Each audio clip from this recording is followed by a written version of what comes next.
টাঙ্গাইলের ভুয়াপুরে প্রকাশ্যে দিবালোকে মুসলিম উদ্দিনকে কুপিয়ে হত্যার ঘটনায় আসামিদের দ্রুত গ্রেপ্তার ও শাস্তির দাবিতে বিক্ষোভ মিছিল ও সড়ক অবরোধ করে এলাকাবাসী।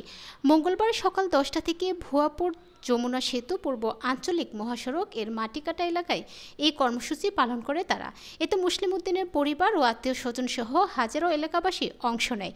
গত শুক্রবার সন্ত্রাসীদের হামলায়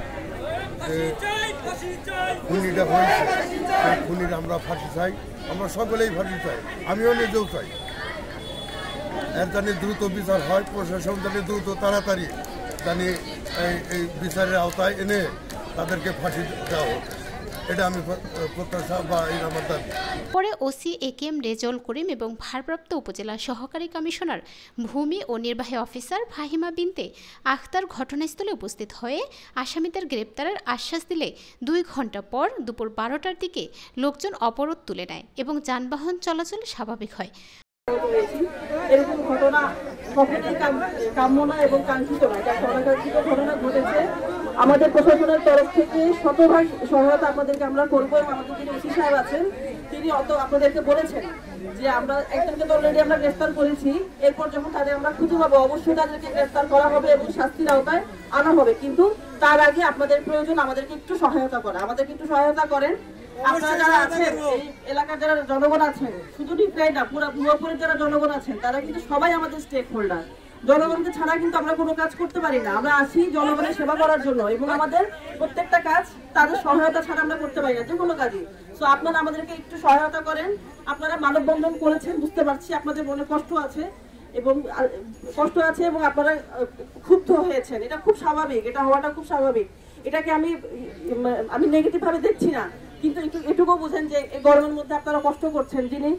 যে ছেলেটা আসলে খুন হয়েছে তার মা এখানে এসেছে, তিনি খুবই বয়স্ক মহিলা, উনি এইভাবে কষ্ট না করে আপনারা আমাদের উপর একটু বিশ্বাস রাখেন। আমি আপনাদেরকে অনুরোধ করব আমাদের উপরে বিশ্বাস রাখেন, আমরা সর্বোচ্চ সহায়তা করব এবং যারা অভিযুক্ত, যারা খুনি তাদেরকে ধরার এবং তাদের প্রপার যে বিচার সেটা নিশ্চিত করার জন্য আমরা সার্বিক সহযোগিতা শতভাগ সহযোগিতা করব। আমাদের আন্তরিকতার কোনো কমতি নাই, বিশ্বাস রাখেন আমাদের উপর, আন্তরিকতার কোনো কমতি নাই, আমার পক্ষ থেকে নাই, ওসি সাহেবের পক্ষ থেকে নাই। আমার মনে হয় যে আপনারা এতগুলো লোক অনেক কষ্ট করে দীর্ঘক্ষণ ধরে আপনারা একটা প্রতিবাদ জানাচ্ছেন যে একটা মার্ডার হয়েছে।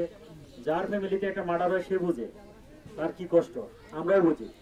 আমার ফ্যামিলিতেও যদি এরকম একটা ঘটনা হয় যে আমিও তো মর্মাহত হবো, সবাই মর্মাহত। আমরা চাই আর একটা সুষ্ঠু বিচার হোক, সবাই আমাকে সহায়তা করেন, আসামি কে কোথায় আছে তথ্য দিয়ে আমাকে সহায়তা করেন। আমি আমার সর্বোচ্চ টুকু দেওয়ার চেষ্টা করব। আসামি যে দেশেই থাকুক, যেখানেই থাকুক, আমি ধরার জন্য আমি তৎপর আছি। আমাকে আপনারা তথ্য দেন, আপনাদের কাছে অনুরোধ আপনারা আমাকে তথ্য দিয়ে সহায়তা করেন। এখানে অনেক লোক, তারা যদি একটু করেও আমাকে তথ্য দেন, আমি মনে করবো এই আসামিরা কোথাও থাকতে পারবে না। ঠিক আছে, আপনারা আমাকে তথ্য দিয়ে সহায়তা করেন। আমি আপনাদেরকে ওয়াদা দিলাম আমি এটা সর্বোচ্চ ব্যবস্থা নিব। ঠিক আছে।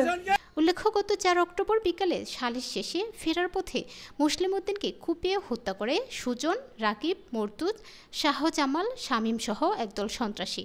এই ঘটনায় মুসলিমের ভাই মুসা বাদী হয়ে 15 জনের নাম উল্লেখ করে অজ্ঞাত আরও 10 থেকে 15 জনের বিরুদ্ধে ভুয়াপুর থানায় একটি হত্যা মামলা দায়ের করেন। এই ঘটনায় ঘটনাস্থল থেকে তাৎক্ষণিক অভিযুক্ত হালিম নামে একজনকে আটক করে পুলিশ।